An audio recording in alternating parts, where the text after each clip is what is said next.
Agora foi. Voltando, né, a gente vai partir do balanço de massa global do nosso sistema. O balanço de massa global a gente vai escrevê-lo em termos mássicos, então a gente vai considerar uma vazão mássica de líquido dentro do reator e uma vazão mássica de alimentação para o nosso sistema, considerando ali também os efeitos da densidade dessas duas vazões. Então a gente tem uma vazão mássica de entrada, que corresponde ali ao reagente B que está sendo alimentado. A gente não tem vazão mássica de saída, porque a gente não tem retirada, a gente não tem geração de massa dentro do reator, e a gente tem um acúmulo de massa correspondendo ali à quantidade de B que efetivamente está entrando no nosso sistema. Então, essa vazão mássica de entrada que eu estou chamando de M0, ponto, para indicar que é uma vazão, vai ser igual a essa variação da massa no nosso reator, né, dessa vazão mássica, em relação ao tempo. Essa vazão a gente pode escrever como a densidade vezes a vazão volumétrica, isso é aplicável tanto na entrada quanto dentro do nosso sistema reacional. E aqui vem uma primeira consideração importante que a gente vai adotar, que é que o nosso sistema não tem variação de densidade. Onde é que isso é verdade? Para a grande maioria das reações em fase líquida, que são as reações que têm interesse para aplicação em reatores semibatelada. Com isso, essa densidade pode sair dessa derivada e a gente pode simplificá-la com essa, de forma que a gente consegue escrever que a derivada do volume em relação ao tempo é igual a essa vazão volumétrica, e daqui integrar o nosso sistema de forma muito simples, né? Chegando aqui o volume é igual ao volume inicial mais a vazão volumétrica vezes o tempo. Ou a gente pode solucionar mais essa EDO, né, utilizando o MATLAB para resolver o nosso problema. Então fica aí os dois caminhos de solução. Você pode resolver essa equação aqui, linear, e encontrar esse volume variando ao longo do tempo, ou você pode resolver essa derivada diretamente junto com o seu sistema de EDOs ali, representativo do seu problema. Isso aí, para nosso caminho de resolução, basicamente, tanto faz. A gente pode pegar aquela equação, então, que a gente acabou de obter aqui para o volume, né? Esse derivado do volume em relação ao tempo é igual a V0, e substituir na equação do balanço de massa do componente A. Com isso, a gente chega nessa expressão, né? E que a gente pode isolar aqui uma equação para a variação da concentração do componente A em relação ao tempo, e ela é igual a taxa menos a vazão volumétrica dividido pelo volume do sistema, que multiplica a concentração do componente A. Lembrando, esse volume agora ele não é mais uma constante, né? Esse volume é essa equação diferencial que está aqui, ou essa equação linear que está aqui já solucionada. Então, cuidado com isso quando vocês forem resolver os reatores semibatelados, tá? Não substitui isso aqui pelo V0, tá? O V0 é uma constante, sim, mas o volume ele muda ao longo do intervalo de tempo, e a gente precisa acompanhar essa mudança a cada passo de integração numérica para solucionar o nosso problema. Da mesma forma que escrevemos o balanço de massa para o componente A, a gente pode escrever para o componente B, só que o componente B, lembre-se, né, ele possui um termo de entrada agora, ele está sendo alimentado no nosso reator, e essa alimentação é dada por uma vazão molar de alimentação, que eu vou chamar de FB0.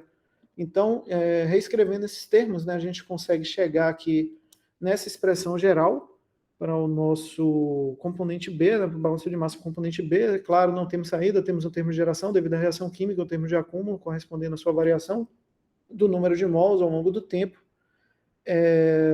Para o número de mols, a gente vai igualá-lo a CB vezes o volume para fazer a diferencial, e vocês lembrem-se que determinamos que a derivada do volume em relação ao tempo é igual à vazão volumétrica de alimentação.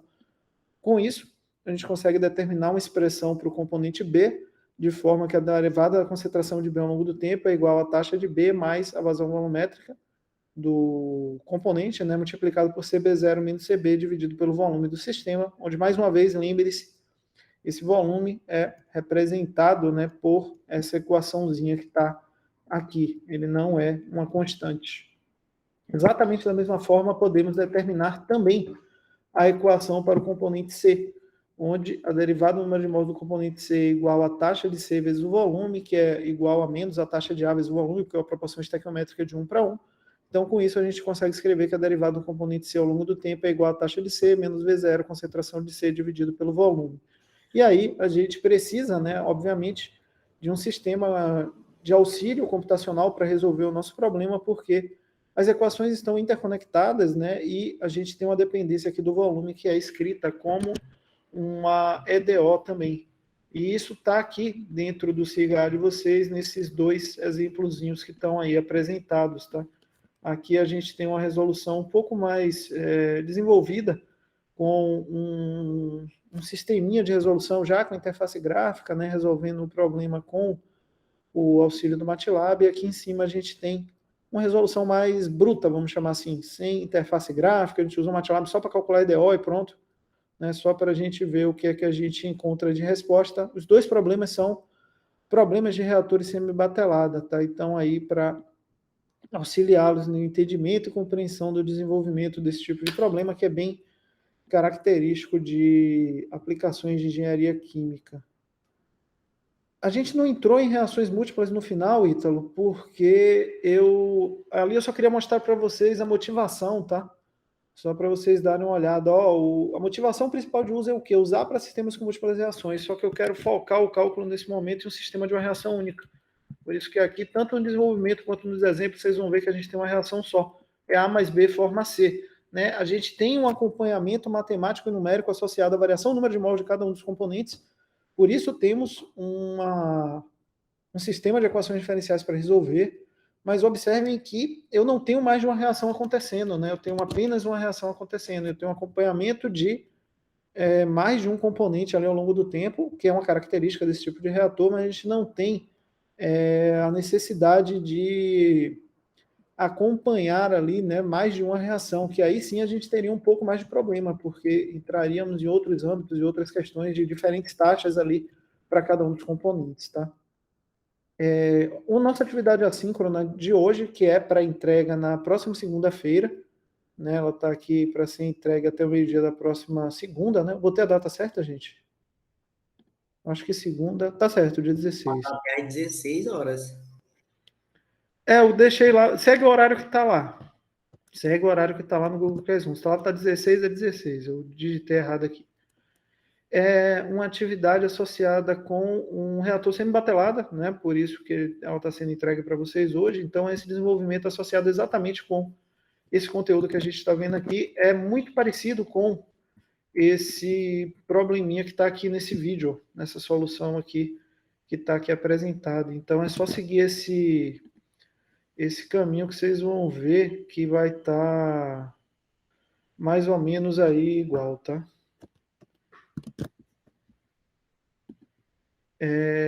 Passando, né, para... Com relação ao reator semi-batelada, gente, antes da gente continuar, algo que não tenha ficado claro que vocês gostariam de questionar?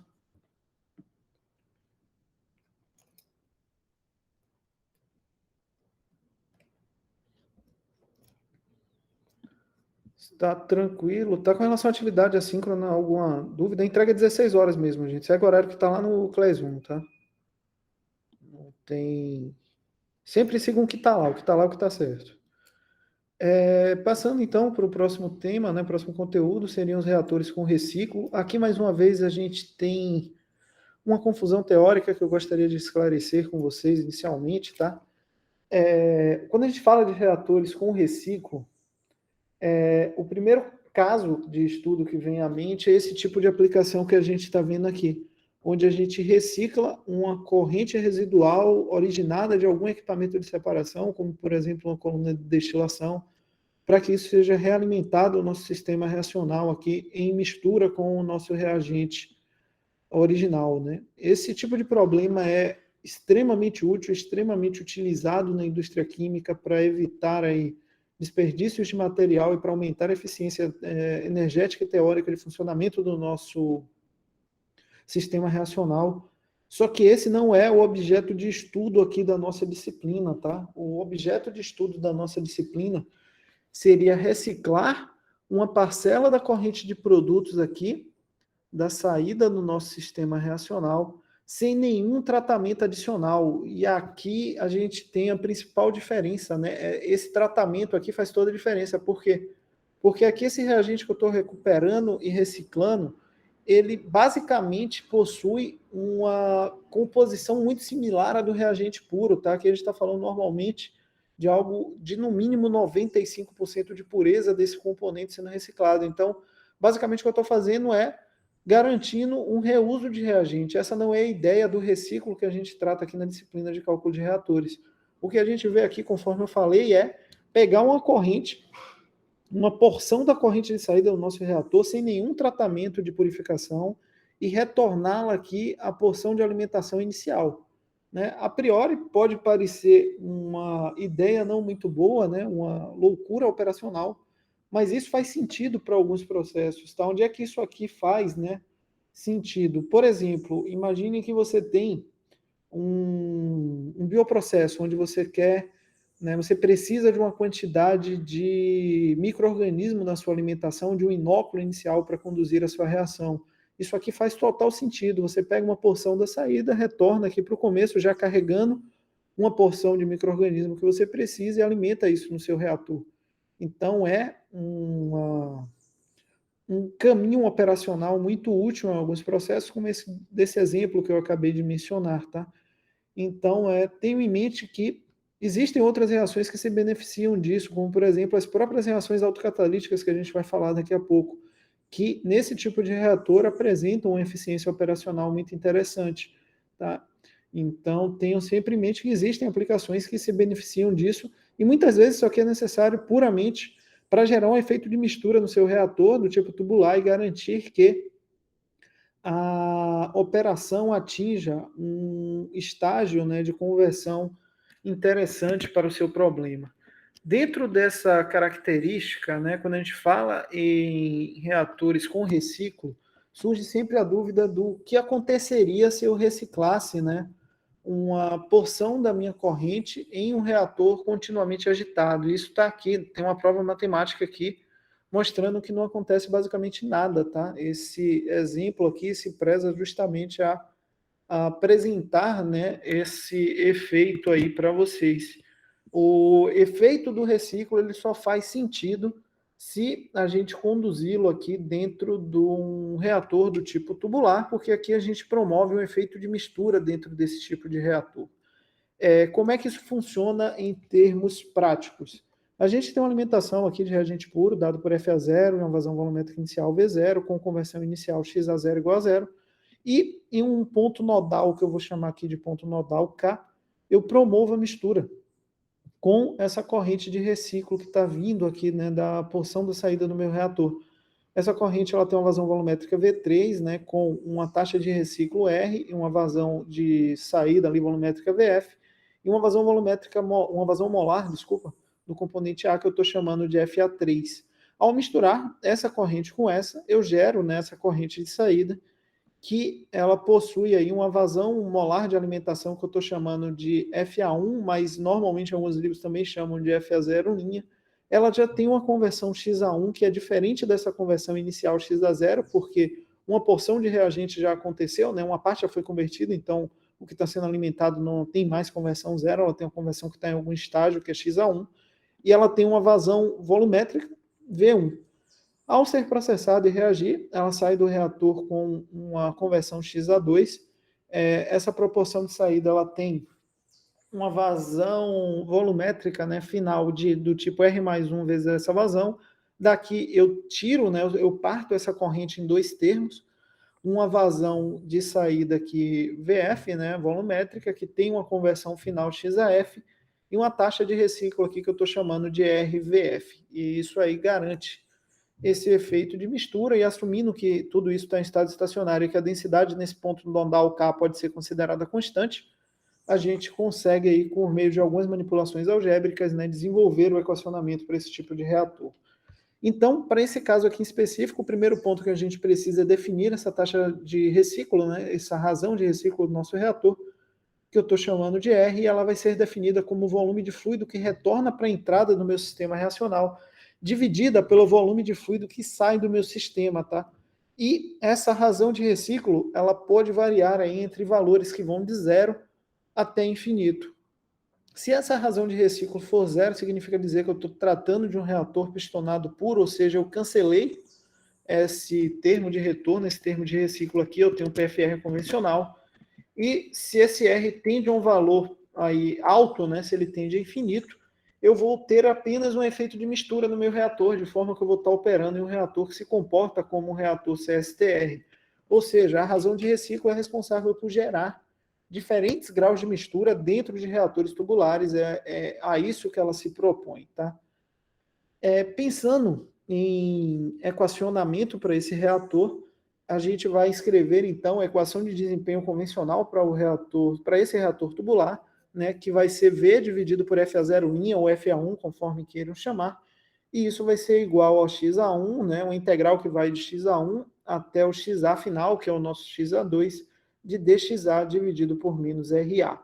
Esse FA0' é essa taxa de alimentação, né, que está aqui, gerada pelo somatório, pela junção dessas duas correntes, da corrente de puro e da corrente de reciclo. E esse XA1 também é um fator que eu preciso determinar. Eu não sei exatamente quem é esse XA1, né?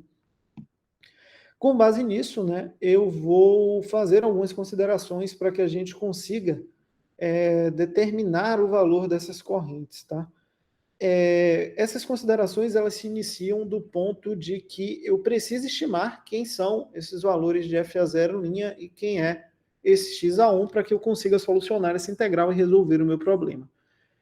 Para isso, né, eu vou considerar que aquela vazão FA0' que está ali sendo junta no ponto K, ela é composta pelo A que entraria na corrente de puro, né, que é o que eu estou chamando de FA0, e o A que é originário daquela corrente de reciclo, que eu vou chamar de um R vezes FA0.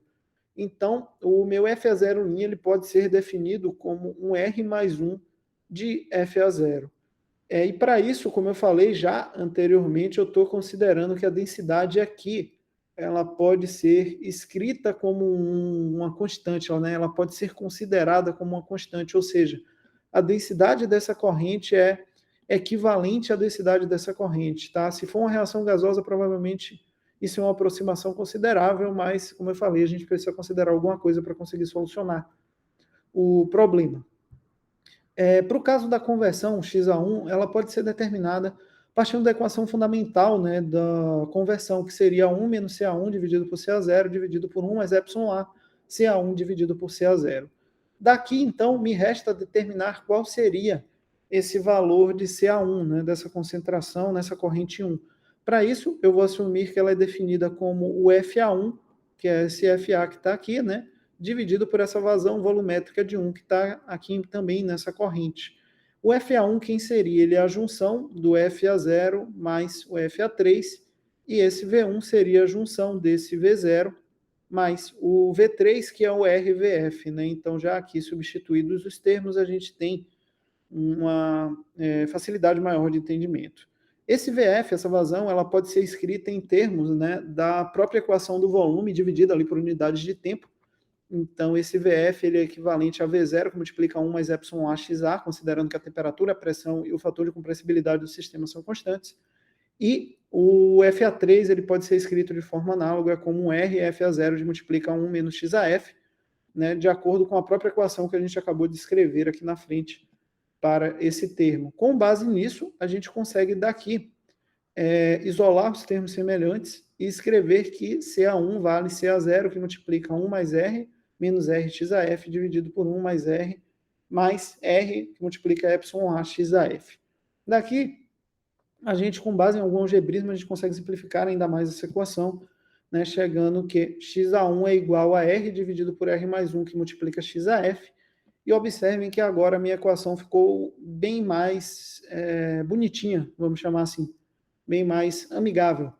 A gente vai poder escrever que V dividido por FA0 é igual a R mais 1, né, que multiplica a integral que vai de R dividido por R mais 1 XAF até XAF de dXA dividido por menos RA. Observem que eu dependo apenas de termos conhecidos, que é a vazão molar de alimentação do meu sistema, a taxa de reciclo que eu estou empregando no meu reator, a conversão na corrente de saída e os termos correspondentes aqui à conversão e taxa de reação do meu sistema. E isso aqui é válido, claro, para qualquer valor aí de fração de conversão de reagente, qualquer valor de εA. Essa mesma equação ela pode ser escrita para os casos onde o εA é igual a zero, né? E aí a gente pode escrever essa equação em termos de concentração, e para esses casos ela assume essa forminha que está aqui embaixo. Mais uma vez, né, como tudo que está associado a reatores tubulares, essa equação é de pouco interesse prático, porque a maioria das reações são reações de decomposição ou de junção, né, de compostos gasosa, e normalmente a gente tem uma variação de densidade associada, mas é sempre interessante mostrar as equações, já que elas estão disponíveis lá no livro para vocês. Olhando, né, essa equação geral de desempenho aqui dos reatores com reciclo, a gente consegue derivar aquelas mesmas informações que a gente já tinha conversado anteriormente, que quando esse valor de R tende a zero, o desempenho do nosso reator tende ao do reator de escoamento pistonado convencional. E quando esse R tende a infinito, a nossa equação ela tende, né, à equação de desempenho do reator de mistura perfeita convencional, né? Então, é aí que deriva, né, o conceito de uso dessa reação para que a gente gere efeitos de mistura em reatores tubulares. É para isso que a gente usa aí os reatores com reciclo na indústria química. Eu já vou, dentro dessas definições, juntar aqui a parte da aula 12 de reatores aplicados em reações autocatalíticas, porque elas meio que combinam as informações, e aí depois eu abro para as perguntas de vocês, tá bom?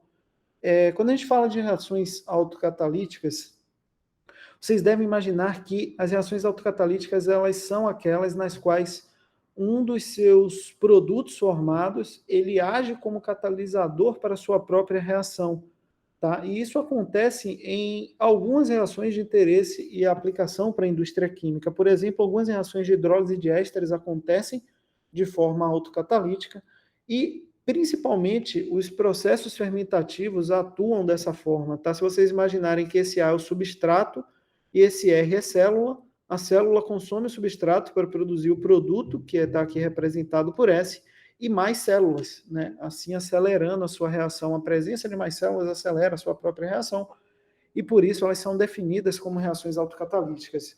Essas reações, elas possuem taxa do tipo R igual a KCa elevado a alfa 1, que multiplica CR elevado a alfa 2, onde esse alfa 2 sempre é um número maior do que zero.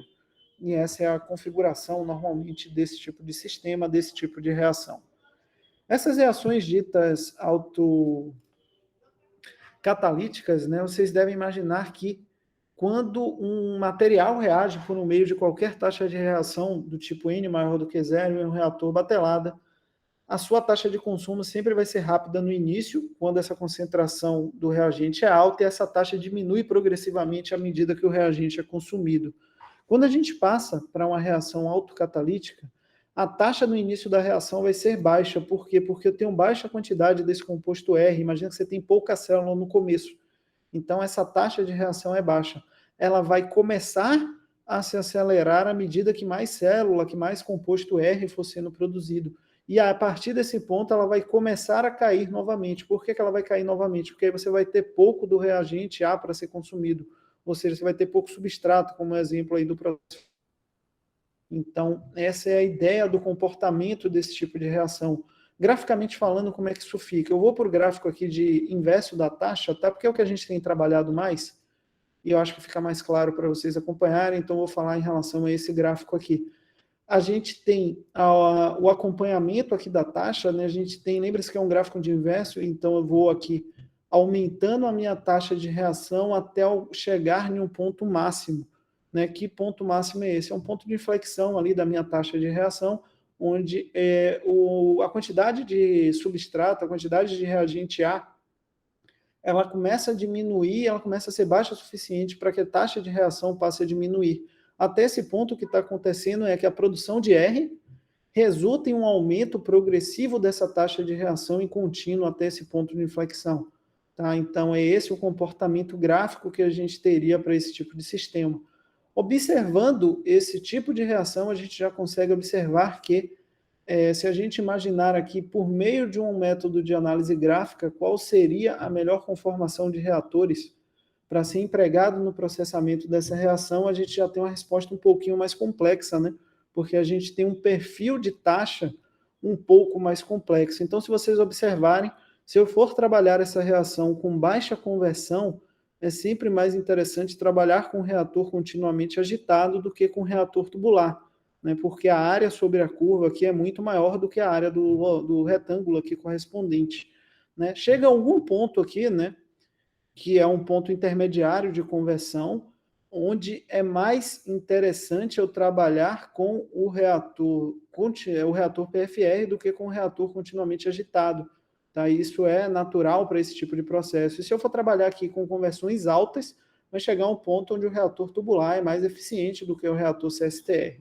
Mas uma pergunta que fica é, qual a melhor conformação para esse tipo de sistema, né? Obviamente, a melhor conformação seria uma associação mista, onde eu emprego um reator CSTR até o ponto de inflexão, e do ponto de inflexão em diante eu emprego um reator tubular. Claro que tudo isso é uma aplicação teórica do desempenho máximo pelo ponto de vista gráfico para esse tipo de reação, né? Para finalidades práticas, esse tipo de emprego não é lá tão simples de ser utilizada e desenvolvida.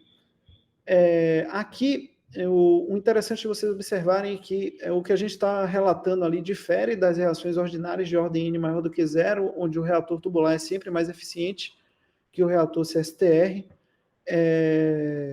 Para esse tipo de caso, o uso dos reatores com reciclo, por gerar esse efeito de mistura, gera uma eficiência mais próxima disso que a gente está vendo aqui, tornando os reatores com reciclo extremamente interessantes de serem utilizados para as reações autocatalíticas. Tinha acabado de comentar isso com vocês aqui na aula 11. E, como eu falei, né, a classe mais comum de reações que empregam e que tem essa característica de serem autocatalíticas são as reações fermentativas. Um outro tipo de processo bastante interessante para a indústria química que segue esse comportamento aí autocatalítico é a parte de reações aí em processamento, reações de queima de combustíveis, como por exemplo a reação aí de reforma, né, oxidativa do metano. É uma reação exotérmica, né, onde quando conduzida adiabaticamente, você considerando, nesse caso, o calor liberado pela queima do metano como um dos produtos de reação, ela se torna uma reação autocatalítica, porque ela se promove, né? É uma reação que é conduzida a condições de temperatura de 700 graus Celsius, e o calor da própria reação é o responsável por levar essa reação a 700 graus Celsius para que ela se mantenha. Então, isso ganha um nome em aplicações de engenharia das reações químicas, que é o nome de reações autotérmicas. Seriam as reações que se autossustentam do ponto de vista térmico.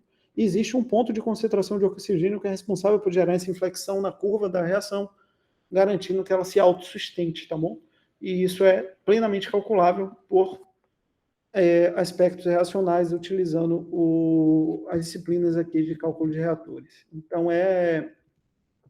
basicamente esse o conteúdo da nossa primeira unidade, abrindo aí a eventuais dúvidas dos senhores. Deixa eu só finalizar aqui a gravação, porque senão fica um